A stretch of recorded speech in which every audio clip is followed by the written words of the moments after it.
Eh bien, malgré les propositions faites par Edem Kodjo, eh bien, la situation politique, le régime ne lui a pas répondu, d'une part, parce qu'il estimait que aller dans le sens de l'ouverture d'une discussion sur les thématiques qu'il avait annoncées était dangereux pour son pouvoir et avait plutôt mis en œuvre un train de réforme interne, cela depuis un certain temps, qui était une sorte de réforme constitutionnelle à survenir, au sein du parti unique, mais manifestement, le pouvoir n'avait pas compris que les éléments allaient le déborder assez rapidement.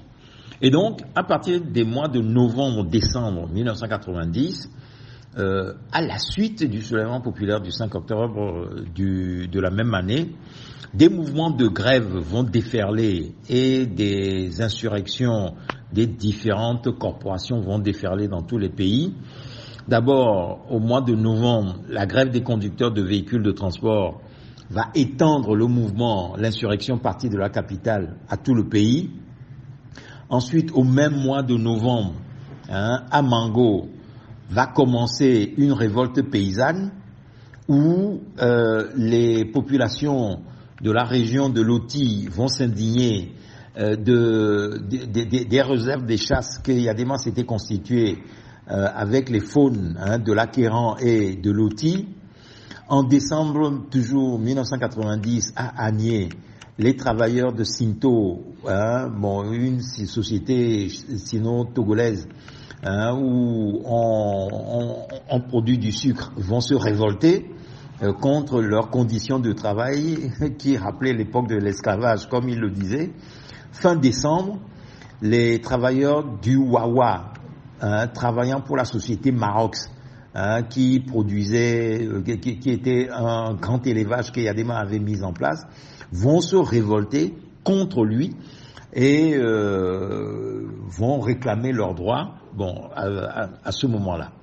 Et c'est donc dans tout ce bouleversement qui survenait à la fin de l'année 90 que le congrès de la Ligue togolaise des droits de l'homme, qui s'était constitué auparavant au mois de juillet 1990, va se tenir et son président d'alors, Joseph Kofigo, va reprendre la proposition qui se débattait alors publiquement dans tout le pays de la nécessité de l'organisation de cette conférence nationale, va reprendre donc cette proposition en parlant de journée nationale du dialogue.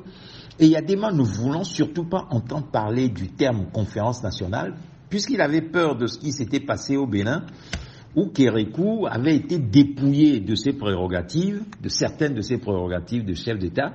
Et donc, la généralisation de cette formule à tous les pays le menaçait également. Il ne voulait pas en entendre parler. Donc, pour s'adapter à cela, Kofigo n'avait pas utilisé le terme de conférence nationale, mais avait parlé de journée nationale du dialogue. Parce qu'en réalité, le régime lui-même, après l'éclatement du soulèvement du 5 octobre 1990, et avec la constitution du Front des associations pour le renouveau, qui s'était constitué avec l'apparition des premières associations indépendantes au lendemain de ce soulèvement, lesquelles associations s'étaient regroupées justement en ce front des associations pour le renouveau, avaient commencé à entamer une série de discussions avec Yadema pour trouver une solution à la crise. Et la question de la conférence nationale y avait été abordée à plusieurs reprises. Et Yadema, en tout cas, avait fait comprendre que lui ne voulait pas entendre parler de cette conférence nationale, d'où la reprise de cette proposition de journée nationale du dialogue, par la LTDH. Alors, ce qu'on devait comprendre à partir de là, c'était que d'emblée, la proposition de journée nationale du dialogue, ou par la suite formulée en forum national de dialogue, s'opposait à l'idée de la conférence nationale, en ce sens que le Forum national de dialogue ou les journées nationales de dialogue avaient pour contenu une réunion ou des assises qui n'avaient aucun caractère contraignant pour Yadema. et qui avait pour objet simplement de faire quelques débats de forme, mais qui n'allait pas permettre de tourner les pages du régime ou de démettre Eyadema, si possible. Alors que le peuple togolais, lui, voulait une conférence nationale pour démettre Eyadema, à la suite de tout ce qui avait été dit lors du soulèvement populaire du 5 octobre 1990, puisque le mot d'ordre qui revenait le plus souvent lors des événements du 5 octobre était celui de l'exigence de la démission d'Eyadema. Cette proposition de conférence nationale va finalement survenir au mois de février de l'année suivante, le 20 février 1991, formulée par les étudiants de l'université du Bénin, l'université de Lomé, c'est comme ça qu'elle s'appelait à l'époque, lesquels étudiants avaient tenu une réunion sur le campus à laquelle ils avaient invité maître Jean-Yaovi Degli, à venir animer un débat sur le thème quel type d'étudiants pour le Togo démocratique. Et 4 organisations, 4 mouvements estudiantins s'étaient constitués à l'époque. Le MELD, qui était le mouvement des étudiants en lutte pour la démocratie, le GRAD, le groupe de réflexion et d'action des jeunes pour la démocratie, l'OULD, l'organisation universitaire en lutte pour la démocratie, et le FELD, le Front des étudiants en lutte pour la démocratie, lesquels s'étaient regroupés en un collectif des mouvements estudiantins, donc qui organisaient toute une série d'activités, dont des grèves, nous allons le voir tout à l'heure, sur le campus. Et à la fin de cette conférence animée par Maître Degli, spontanément, les étudiants ont rédigé une pétition qui a été immédiatement signée par 600 personnes, laquelle pétition se concluait par les revendications suivantes. Premièrement, une amnistie générale sans discrimination aucune et avec des garanties. Deuxièmement, la dissolution du RPT et l'annulation de son projet de constitution. Troisièmement, l'autorisation immédiate de la création des partis politiques et des syndicats autonomes. Il faut se rappeler qu'à l'époque, il n'y avait que les partis uniques et les syndicats uniques, la CNTT. Quatrièmement, la libéralisation des masses médias officielles à tous les acteurs de la vie politique.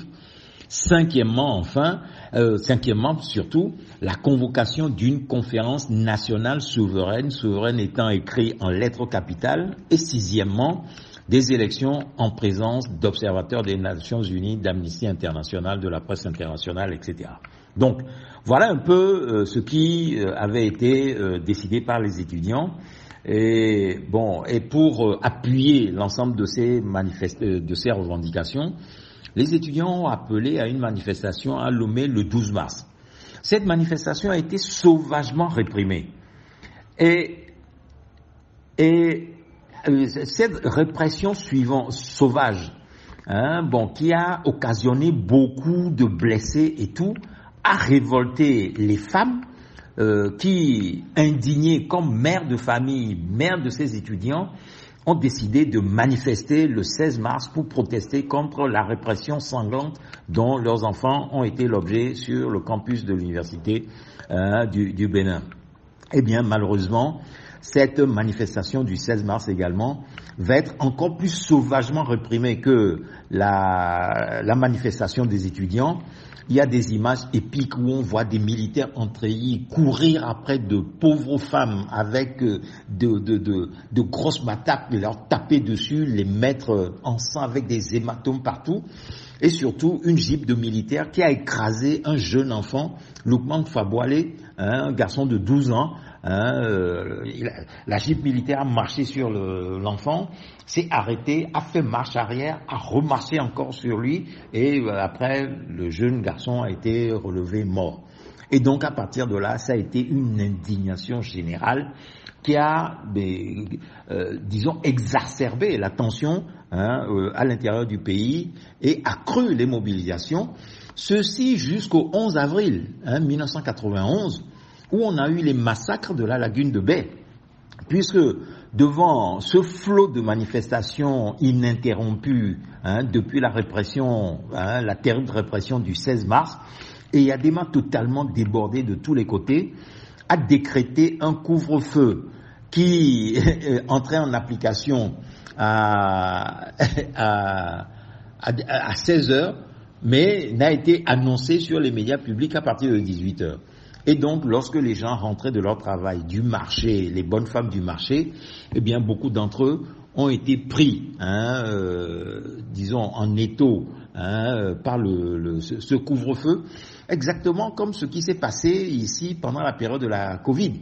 Et où, donc, sur le tronçon qui va de la maison du chef Adjalé jusqu'à Begakoto, Ernest Nassimbe et ses sbires et d'autres contingents de militaires ont pris en étau des travailleurs qui revenaient de leur travail du marché et ont sauvagement tapé les gens, leur ont cogné la tête, ont tué des gens, puis les ont jetés dans la lagune.